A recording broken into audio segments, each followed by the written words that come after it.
কথা ঠিক কিনা? যাই যখন ক্ষমতার যায় কয় আমাকে ভোট দিয়ে দেখো, কিচ্ছু থমো না। কথা কয় তুই যে কি করবি সেটা আমার জানা বাকি নেই। অতএব আল্লাহর ওটা দেখবো, ভিক্ষা করে খাওয়া লাগে তাও আল্লাহর আইন দেখে আগে মরম। কারা কারা আল্লাহর আইন চান দু হাত তুলে আল্লাহকে দেখান। নারায়ে তাকবীর, আল্লাহে তাকবীর। এতক্ষণকে বোঝা গেল এটি শোভা হচ্ছে। যতই বক্তৃতা করেন, এই বক্তৃতার মূল স্পিরিট হলো আল্লাহর আইন পৃথিবীতে কায়েম করতে হবে। কি বুঝতে পারেন না? আচ্ছা, বিয়ে করবার যাচ্ছে 150 জন মানুষ যাচ্ছে, বরক সেনার উপায় কি?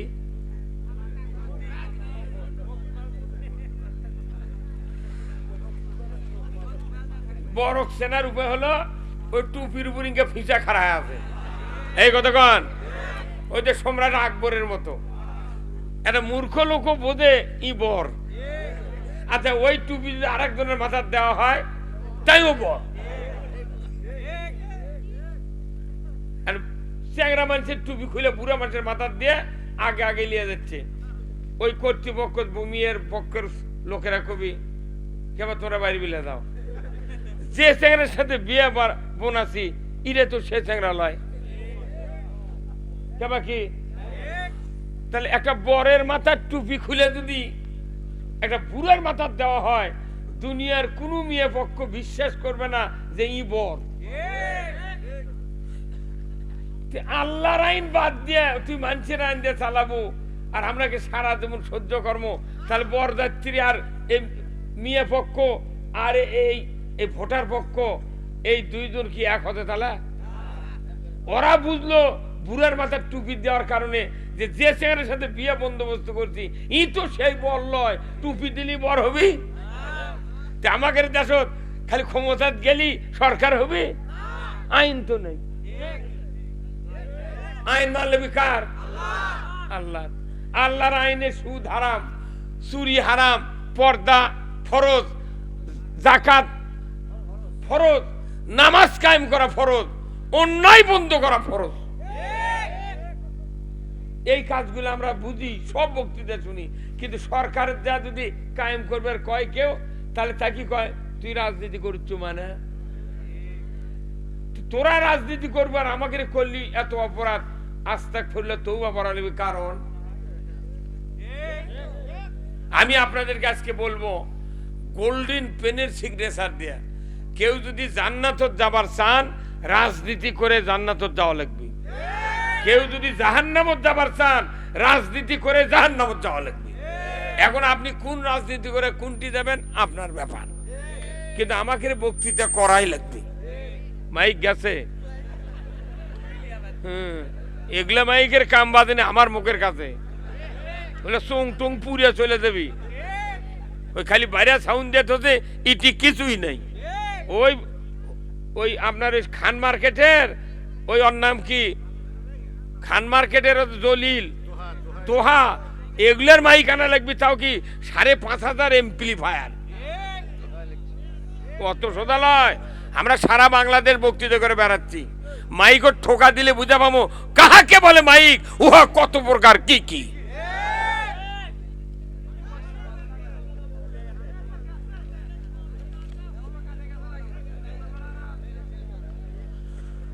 ভাইরা আমার, আমি আপনাদেরকে কিছু কথা বলবো, শুনতে তো রাজি আছেন? এই দেশে নামাজের বক্তৃতা কি কম হচ্ছে? অনেক হচ্ছে, তাই না ভাই? কথা বল, এই দিক তাকান আপনারা। নামাজের বক্তৃতা কম হচ্ছে না বেশি হচ্ছে? আচ্ছা, পর্দার বক্তৃতা কম হচ্ছে না বেশি হচ্ছে? চুরি হারামের বক্তৃতা কম হচ্ছে না বেশি হচ্ছে? জেনা হারামের বক্তৃতা কম হচ্ছে না বেশি হচ্ছে? হ্যাঁ, সব বেশি হচ্ছে, কিন্তু সমাজে কায়েম নাই। সমাজে খালি দুটা জিনিস আছে, দুটা জিনিস, লক্ষ লক্ষ বক্তৃতার ভেতরে দুটা জিনিস খালি এই সমাজে আছে। তারই একটা হলো 7 বছরত খাতনা করা। এই জিনিসটা সবাই বুঝিছে ইমানদারেরা, যে বেটা 7 বছর হলে খাতনা করা লাগবে।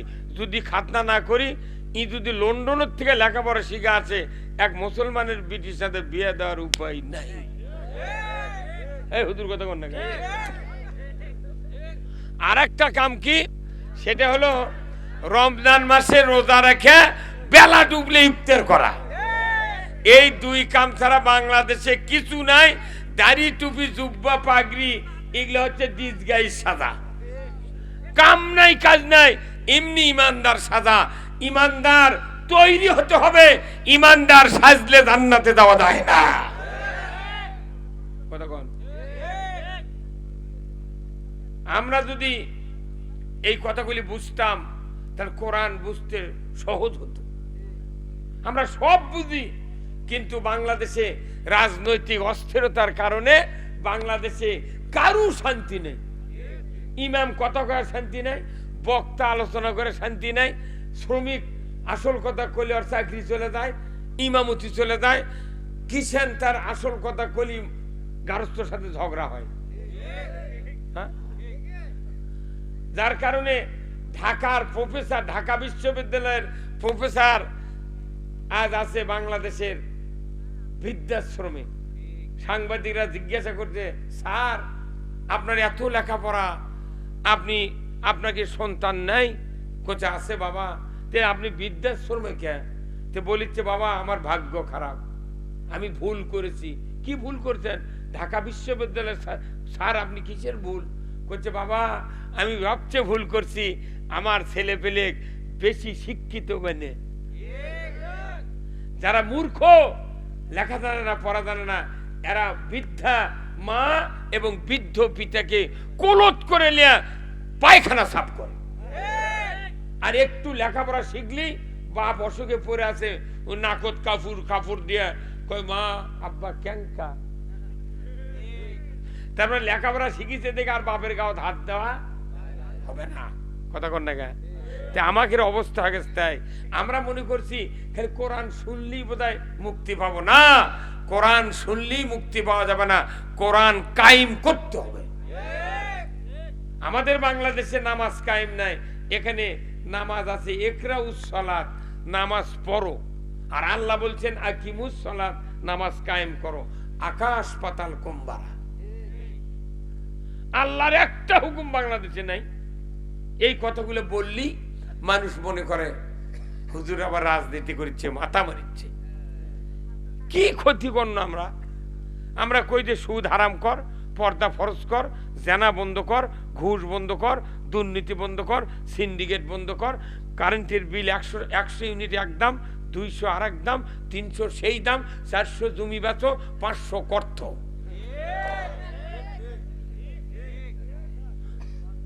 গরিব মানুষের কারেন্টের বিল 1 মাসের বেতন না দিলি ওই কাটে দিচ্ছে। আর ঢাকার কয়েকটা দুর্নীতিবাজ আছে, ঋণ খেলাপি, 1.5 কোটি টাকা পর্যন্ত কারেন্টের বিল বাকি পড়েছে। কয় বছর হলে, কয় মাস হলে ওর কাছে যা চাওয়ার সুযোগ পাচ্ছে না। মনে হচ্ছে ওর বাপের কারেন্ট পুরিচ্ছে ওটি।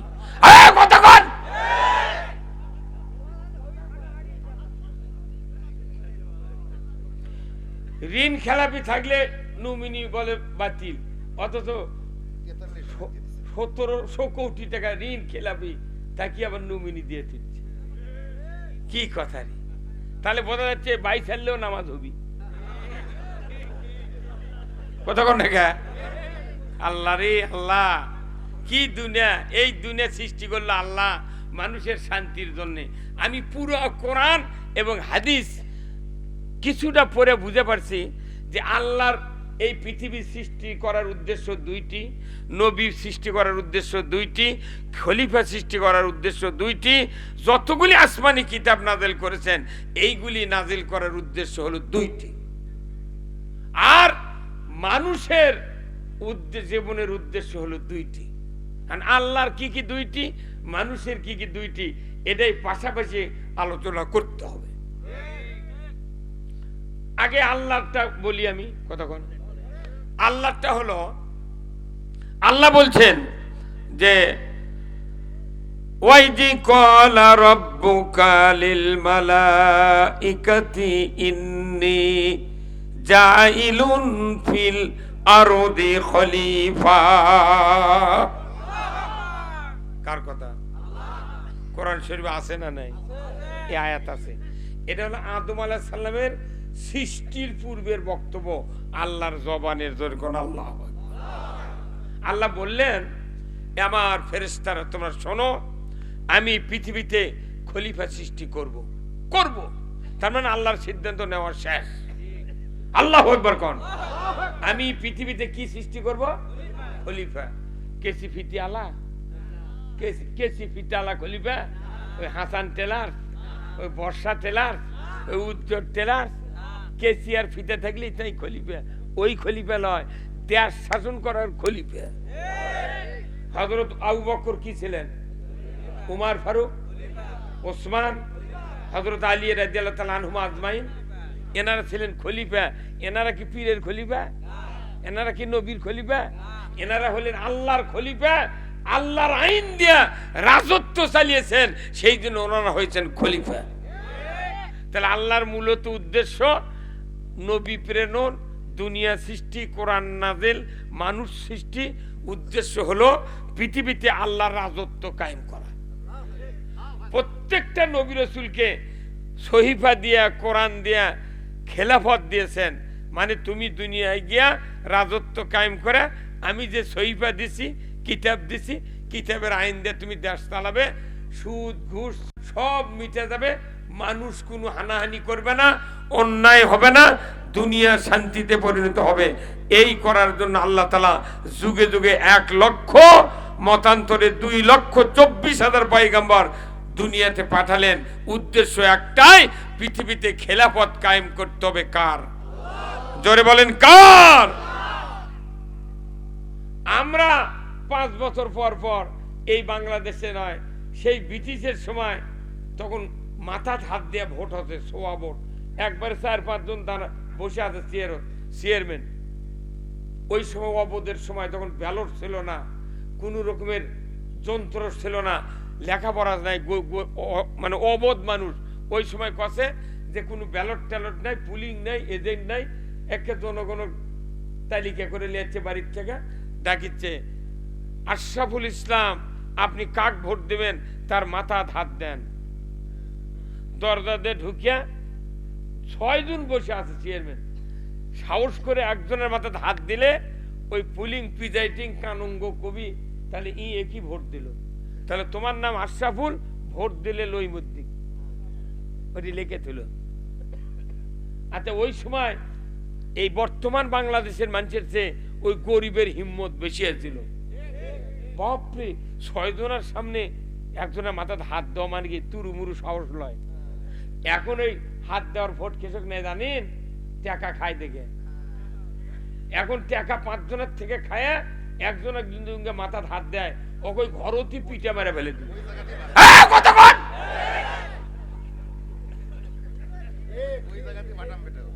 হ্যাঁ, তাহলে এখনকার সে তখনকার মানুষ সৎ ছিল, লেখাপড়া কম হোক, ওই জন্য ওরা আল্লাহর জান্নাতে যাবে। ওরা খেলাফত কায়েমের জন্য যে লোক মাথা হাত দিয়ে ভোট দিয়েছে, তখন ইউনিয়নের যে চেয়ারম্যান হতে ব্রিটিশ আমলে, তার নাম ছিল প্রেসিডেন্ট। আমার নানা এম সাবের আলী তালুকদার, আমার নানা 700 বিঘা জমির গারস্থ, তাই নির্বাচনীকে মাথা হাত দিয়ে ভোট পাচ্ছিল। আমার আব্বারা ভোট দিয়েছে ব্রিটিশ আমলে, তখন কত প্রেসিডেন্ট, সেই প্রেসিডেন্টের পদ এখন গেছে ঢাকা। তার চেয়ারম্যানের নাম ছিল প্রেসিডেন্ট, সেই পদ গেছে ঢাকা। ওর আবার যোগ্যতা কতই হবে, কথা বলেরা, ওর যোগ্যতা কি হবে? সেই দিন তো দেশ ভালো হচ্ছে না। তা যখন প্রেসিডেন্ট বানাছে তখন মাথা হাত দেয়া বানাছে, তাহলে যাই হাত দেয়া প্রেসিডেন্ট বানাছে তাদের কত হিম্মত। আর এখন 3 দিকে সালার বেড়া, একদিকে দুয়ার, হাতত থাকবে ব্যালট, ডান হাতত থাকবে সিল, অন্ধকারের মধ্যে যাবি, কিরমান কাতেবিন আর আল্লাহ দেখবি, তাছাড়া কেউ দেখবে না। এরই মধ্যে ভোট দিতে মানুষ ভয় করছে, আবার জিলাপি খাচ্ছে। 4টা পর্যন্ত করছে যে এখনো কালি ভরায়নি চাচা, এখন ওই খাবি আরো ½ কেজি।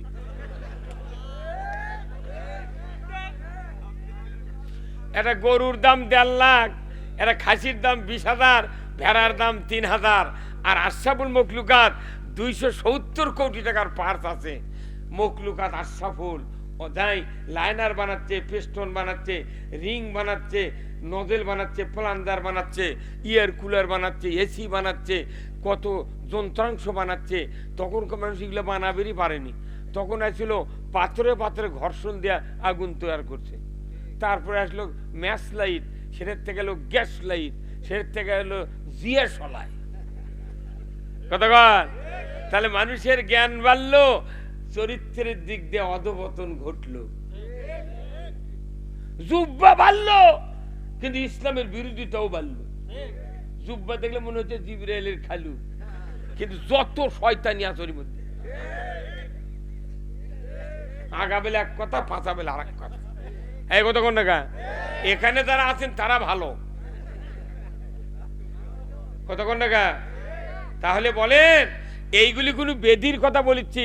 ডাক্তারের কাছে যখন কোনো রুগী যায়, ওই রুগী কাকে কয়, ভাই আপনার কি সমস্যা? তখন প্রেশার মাপে করছে সমস্যা, স্যার আমার মাথা ধরে 10টার থেকে, বিকেলবেলা পেট কুন করে, রাত্রে এত কোমরের ব্যথা, আমার শুয়ে থাকার বুদ্ধি নেই। আর কি বুকের উপর শীষ ওঠে 11টার পর থেকে।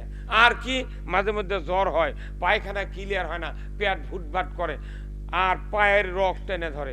এইরকম করতে 10-12টা রোগের কথা কষে কোয়ার পর ডাক্তার প্রেশার মাপে এক্সরে দিয়েছে, এমআরআই দিয়েছে, রক্ত প্রস্রাবগুলো পরীক্ষা দিয়েছে, দেওয়ার পর 10,000 চলে গেছে খরচ। এখন ডাক্তার রিপোর্ট নিয়ে বিকেল 5টার পর ওষুধ লিখতেছে। তখন ওই রুগী আবার মনে হচ্ছে আরো 2টা ব্যারামের কথা কইনি। কথা কনে মানে স্ত্রী ফোন করে কথা যে তুমি তো গেছো সিদ্দিকের বাপ, যে তোমারও তো অমুক অমুক হয়, ওটা কছ কোথায় কইনি রে, কোথায় তাহলে ওষুধ লাগার সময় তুমি কবে? তাহলে একটা রুগী ডাক্তারের কাছে যখন যায়, তখন মুঠ যত বেদি আছে সব কয় ফেলে দেয়। কতক্ষণ? কিন্তু মসজিদে আপনি 70 বছরের নামাজ পড়লেন, সবাত আপনি 40 বছরের ওয়াজ শুনলেন, একটা লোক কোনোদিন দাঁড়িয়ে করলো না, হুজুর আমার বাড়ির 10 জন মানুষ, খালি আমি আর সোলের মাও নামাজ পড়ে, এক বেটা পড়ে না, বইয়েরা পর্দার থাকে না, আমি সুদে করে কিস্তির টাকা লিছি, আর এই বাড়ির খালি ঝগড়া, কেউ কাউকে সালাম দেয় না, এত অশান্তি, মনে কচুর সাথে গলার দিয়ে মরি। আচ্ছা কোনদিন কেউ কি কছেন কোন সবাক মসজিদ কোনদিন কছেন হুজুর রসুল বলছেন কিয়ামতের দিন আমার উম্মতের ভেতরে ৭৩টা দল হবে, হাসরের ময়দানে ৭২ দল জাহান্নামে যাবি, এক দল জান্নাতে যাবি। সেই দলত থাকার কি বুদ্ধি? ইমাম সাহেব একটা লোক কছেন মোতাল্লি মুক্তাদির মধ্যে থেকে, মসজিদের কেশিয়ারের থেকে, যত কোষাধ্যক্ষ আর যত নেতা আছে জুম্মার, একটা লোক কন্ত কছেন কোনদিন ইমাম সাহেব যে দল জান্নাতে যাবি ওই দলত থাকার কি বুদ্ধি? এটা আগামীকাল আগামী শুক্রবারে বলা লাগবে। যদি না বলতে পারেন আপনার ইমামতি নট। কছেন? হ্যাঁ,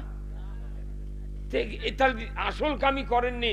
আমাকে মানে বক্তৃতা কেউ করছে উত্তরবঙ্গের আলোড়ন, কেউ করছে আন্তর্জাতিক, কেউ করছে সেই, কেউ করছে আকর্ষণ, এগুলা কয়া মিশে বক্তা পাম দিচ্ছে। আর নেতারা আলে তো ওরে খুশি, খালি মনে মনে করছে প্রধান অতিথি আলি না হলে 10,000 টাকা, বিশেষ অতিথি আলি না হয় 3,000 টাকা। কতক্ষণ টাকা? আমরা 48 বছর পড়ছে আমার বক্তৃতার বয়স। এই যে বক্তৃতা করি কোন সবার দাওয়াত দিয়ে আসা ডেট পায় না, বুঝছেন? তা আমি কই ভাই ডেট নাই, তাহলে এক কাজ করো তুমি আমাকে ওই সবার প্রধান অতিথি বানাও। কথা কন, তুমি ওই সবারই প্রধান অতিথি আমাকে বানাও, আমি তোমার সবার যা 10 মিনিট বক্তৃতা করে 5,000 টাকা দিয়ে আসবো। তখন কোথায় আপনার প্রধান অতিথি বানান যাবে, কেউ অসুবিধা কি?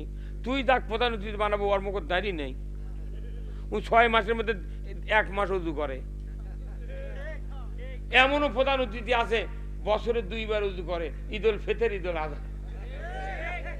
কথা কন না? এলে তখন কই তোর কইছে হুজুর বানানো, আমি তুই বানিয়ে দেখ, আমি 5,000 টাকা এখনই তোকে দেবো। কিন্তু ওরা বক্তাক প্রধান অতিথি বানায় না। আমি বুঝতে পারি কারণ কি, প্রধান অতিথি যাই হবি তার আসল কথা কোরআনের কোলে, তখন লোকজন শুনবি। আর আমি কই ভাই আমাকে প্রধান অতিথি বানাবে, তাহলে আমি বক্তৃতাও পাবে, টাকাও পাবে। তুই মানে লস খাচ্ছু কে? আর আমাকেও যখন তুই আলিমুল আমাকে প্রধান অতিথি বানাবো, তখন যারা প্রধান অতিথি হওয়ার জন্য যোগ্য নেতা ওরা তোর পাশে পাশে ঘুরবি, ভাই ওর কেউ বানাস না, আমাকে বানা। আমি তো তুই তো দেরি করে আসিস কথা কন না। এই যতগুলো কথা বললাম এগুলো কোনো আমাদের বেধি, এলে বেধি। তাহলে এই বেধিগুলোর চিকিৎসা আছে না নাই? কোন কিতাবে? এই ধরে কোন কিতাবে? এগুলো বেতি এক এক করে যদি চিকিৎসা করবে দেয়, কমে 15 দিন এটি বসে থাকা লাগবে। এই চিকিৎসা কোরআনত আছে, কিন্তু আমাকে করবে গেলে আর হচ্ছে না। এই যে এটি দেখেন, এটি লিখেছে যে প্রত্যেকটা সবাদ লাগে, বুঝছেন এই কথা দেখেন, যে অন্যান্য ওলামায়ে কেরাম গণ উপস্থিত থাকিয়া কোরআন ও হাদিস থেকে ওয়াজ ফরমাইবেন। আপনারা উক্ত মাহফিলে দলে দলে যোগদান করিয়া দোজাহানের কামিয়াবি হাসিল করুন। দোজাহান মানে কি? দোজাহান মানে 2 জাহান, ওটা সংক্ষেপে লেখা দোজাহান লেগেছে, বুঝছেন? দয়কারে দো দিয়া দোজাহান লেগেছে। 2 জাহানের কামিয়াবি হাসিল করুন। তাহলে একটা হলো দুনিয়া আর তার একটা হলো আখেরাত। কিন্তু কি দুঃখের বিষয়, বাংলাদেশে 2 জাহানের বক্তৃতা যদি করা যায়, তাহলে একদল খেপে যায়, আর একদল খেপে যায়, আর একজন রাগ করে, আর একজন মাইক সরে কয় কানের পট্টি গরম করে দেবো, আর একজন করছে চোখ বাষ্ট করে দেবো। তাহলে আমরা বক্তৃতা করে লাভ কি? তাহলে 2 জাহান মানে দুনিয়া এবং আখেরাত। আগে দুনিয়া তারপরে আখেরাত। এখন লেখিছে 2 জাহানের কামিয়াবি, তাহলে 2 জগতেরই বক্তৃতা করা লাগবে। কিন্তু খালি আখেরাতের করবে দিবি, দুনিয়ার করবে দিবে না। এই জায়গাতে আমরা বাংলাদেশে লস খাচ্ছি। এমন কোনো সভা নাই, আমি বছরে 400 সভা করি, প্রত্যেকটা সভার লেখা আছে দোজাহানের কামিয়াবি হাসিল করুন। অথচ ওই সভার দাওয়াত দিয়ে আমাকে লিয়ে দা করছে, হুজুর কথা কবেন রাজনীতি ছাড়া। তাহলে তুমি তরকারি আনবে লবণ ছাড়া।